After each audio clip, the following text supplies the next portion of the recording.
السلام علیکم بچوں، امید ہے کہ آپ نے اپنا پچھلا کام بہت اچھی طرح سمجھ کر مکمل کر لیا ہوگا۔ آج ہم نیا کام شروع کریں گے اقتباسات کا۔ فہرست کھولیے اور اقتباس نمبر 1 لکھیے اور آج کی تاریخ ڈال دیجیے۔ پھر اپنی کاپی کا نیا صفحہ کھولیے اور ٹاپ لائن پر اقتباسات کی ہیڈنگ ڈالیے اور آج کی تاریخ ڈالیے، عیسوی تاریخ بھی اور ہجری تاریخ بھی۔ اقتباس سبق میں موجود کسی اہم عبارت یا پیراگراف کو لے لیا جاتا ہے اور اس میں بتایا جاتا ہے کہ مصنف اس پیراگراف میں یا اس عبارت میں کس بات کی وضاحت کر رہے ہیں۔ چلیے اب کام شروع کرتے ہیں۔ اقتباس نمبر 1 کی ہیڈنگ ڈالیے اور صفحہ نمبر 11 لکھیے جس طرح میں نے یہاں پر لکھا ہے۔ اپنی کتاب کا صفحہ نمبر 11 کھولیے اور وہاں پر اس عبارت کو دیکھ لیجیے۔ صفحہ نمبر 11 کے دوسرے پیراگراف کی 8ویں لائن پر یہ دوسروں کے متعلق بھی 3 باتوں سے پرہیز کرتے تھے، یہاں سے لے کر اسی پیراگراف کے آخر میں آپ صلی اللہ علیہ وآلہ وسلم سے محبت کرنے لگتا۔ یہ پیراگراف ہے پورا اس عبارت کا اور میں نے اس کو پینسل سے خط کشیدہ یعنی انڈر لائن کر دیا ہے۔ آپ یہاں سے اس کو دیکھ لیجئے۔ اب آئیے کام کی طرف کہ اس کو کرنا کس طرح سے ہے۔ یہاں دیکھ لیجئے کہ پہلی لائن کو اتارا گیا ہے اور اس کے بعد ڈاٹڈ لائن یا نقطہ دار لائنیں ڈالی گئی ہیں اور اس کے بعد اسی پیراگراف کی آخری لائن کو اتار دیا گیا ہے۔ پھر حوالہ سبق لکھا گیا ہے کالے مارکر سے۔ یہ اقتباس ہماری اردو کی کتاب کے سبق اخلاق نبی صلی اللہ علیہ وآلہ وسلم سے لیا گیا ہے۔ پھر حوالہ مصنف مولانا شبلی نعمانی۔ اہم الفاظ اور ان کی وضاحت۔ اس پیراگراف میں جو اہم الفاظ ہیں ان کی وضاحت کی گئی ہے۔ پہلا لفظ ہے عیب، نقص، خرابی، عیب تلاش کرنا، اس کے لفظی معنی ہیں۔ یہاں پر اس کا مطلب ہے، یہاں اس لفظ سے مراد یہ ہے کہ نبی کریم صلی اللہ علیہ وآلہ وسلم کسی کے عیب نہیں ڈھونڈتے تھے۔ دوسرا لفظ ہے نرم طبع، نرم طبیعت کے مالک۔ آپ صلی اللہ علیہ وآلہ وسلم نہایت نرم مزاج، ہمیشہ گفتگو نرمی اور محبت سے کیا کرتے تھے۔ یہاں آپ صلی اللہ علیہ وآلہ وسلم کی اسی خوبی کا تذکرہ کیا گیا ہے۔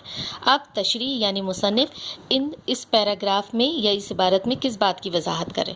مندرجہ بالا اقتباس میں مصنف نے حضور صلی اللہ علیہ وآلہ وسلم کی ذاتی خوبیوں کو نہایت خوبصورتی کے ساتھ قلم بند کیا ہے اور آپ صلی اللہ علیہ وآلہ وسلم کی عادات کا ذکر کرتے ہوئے کہا کہ آپ صلی اللہ علیہ وآلہ وسلم کسی کو بھی برا بھلا نہ کہتے اور نہ کسی کے نقص نکالتے، نہ ہی کسی کے معاملے میں دخل اندازی کرتے، ہمیشہ بے مقصد گفتگو سے پرہیز کرتے اور دوسروں کو اپنی بات مکمل کرنے کا موقع دیتے۔ جب تک سامنے والا اپنی بات مکمل نہیں کر لیتا اس وقت تک اپنی بات شروع نہیں کرتے، کسی کے منہ سے اپنی تعریف سننا پسند نہیں کرتے۔ آپ نہایت سخی، سچ بولنے والے، نرم طبیعت کے مالک تھے۔ اچانک اگر کوئی آپ کو دیکھ کر روب میں آ جاتا تو رفتہ رفتہ آپ کی محبت میں گرفتار ہو جاتا، اور یہی تمام خوبیاں آپ صلی اللہ علیہ وآلہ وسلم کے اخلاق حسنہ کے تمام پہلوؤں کو اجاگر کرتی ہے۔ اب آئیے اقتباس نمبر 2۔ اقتباس نمبر 2 اگلے صفحے سے لکھیں گے اور اسی طرح کتاب کا صفحہ نمبر ڈال دیجئے۔ کتاب کھولیے، صفحہ نمبر 12 پر یہ اقتباس موجود ہے۔ دوسرے پیراگراف ہے پورا۔ آپ صلی اللہ علیہ وآلہ وسلم کا چہرہ ہنستا تھا، یہاں سے لے کر اسی پیراگراف کے آخر میں مجلس میں بیٹھتے تو آپ صلی اللہ علیہ وآلہ وسلم کے زانوں ہم نشینوں سے آگے نکلے ہوئے نہ ہوتے۔ اب آئیے کہ یہاں پر دیکھیے اس کو کام کو کس طرح سے کرنا۔ اسی طرح سے ڈاٹڈ لائن میں یا نقطہ دار لائنوں میں اس پوری عبارت کو اتار لینا ہے اور اس کے بعد پھر حوالہ سبق۔ یہ اقتباس ہماری اردو کی کتاب کے سبق اخلاق نبی صلی اللہ علیہ وآلہ وسلم سے لیا گیا ہے۔ حوالہ مصنف مولانا شبلی نعمانی۔ اہم الفاظ اور ان کی وضاحت۔ اس پیراگراف میں دیے گئے اہم الفاظ اور ان کی وضاحت کی گئی ہے۔ پہلا لفظ ہے وقار و متانت۔ یہ مرکب اضافی لفظ ہے جس کے معنی تہذیب والا اور سنجیدگی۔ مصنف نے اس لفظ کو رسول صلی اللہ علیہ وآلہ وسلم کی شان میں اضافے کے لیے تحریر کیا اور آپ صلی اللہ علیہ وآلہ وسلم کے اخلاق کی وضاحت کی کہ آپ صلی اللہ علیہ وآلہ وسلم پروقار طریقے سے ہر ایک سے بات کرتے۔ نمبر 2 خاطر شکنی، لفظی معنی دل توڑنا۔ یہاں پر اس لفظ کے معنی ہے آپ صلی اللہ علیہ وآلہ وسلم کبھی کسی کا دل نہیں توڑتے تھے۔ تیسرا لفظ ہے سلام و مصافحہ۔ لفظی معنی ہے سلام کرنا، ہاتھ ملانا، خیر خیریت لینا دینا۔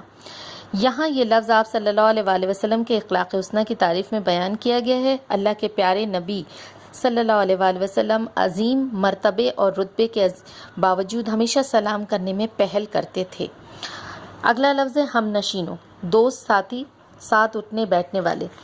مندرجہ والا اب اس کی تشریح کی گئی ہے اور اس میں بتایا گیا ہے کہ مصنف اس عبارت میں کیا بتانے کی وضاحت کر رہے ہیں۔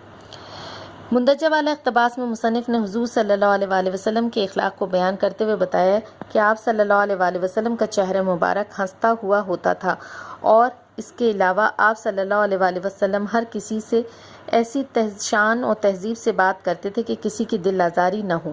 آپ صلی اللہ علیہ وآلہ وسلم کی عادت تھی کہ جب کسی سے ملتے تو ہمیشہ سلام میں پہل کرتے، آگے بڑھ کر خود ہاتھ ملاتے، اگر کوئی شخص بات کرتا تو پوری توجہ سے اس کی بات سنتے، جب تک وہ اپنی بات مکمل نہ کر لیتا تب تک چہرہ مبارک نہ پھیرتے۔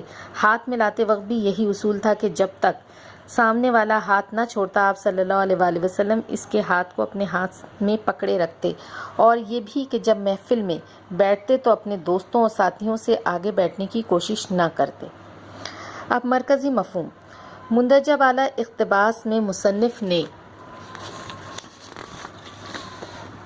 حضور صلی اللہ علیہ وآلہ وسلم کے اخلاق و کردار پر روشنی ڈالی تاکہ ہر مومن آپ صلی اللہ علیہ وآلہ وسلم کی سیرت و کردار کو جان سکے اور اپنے روزمرہ کے معاملات میں اپنا سکے۔ بے شک آپ صلی اللہ علیہ وسلم اعلیٰ اخلاق کے رتبے پر فائز ہیں۔ امید ہے کہ آپ کو اچھی طرح سے تمام چیزیں سمجھ میں آ گئی ہوں گی اور کام کرنے کا طریقہ بھی پتہ چل گیا ہوگا۔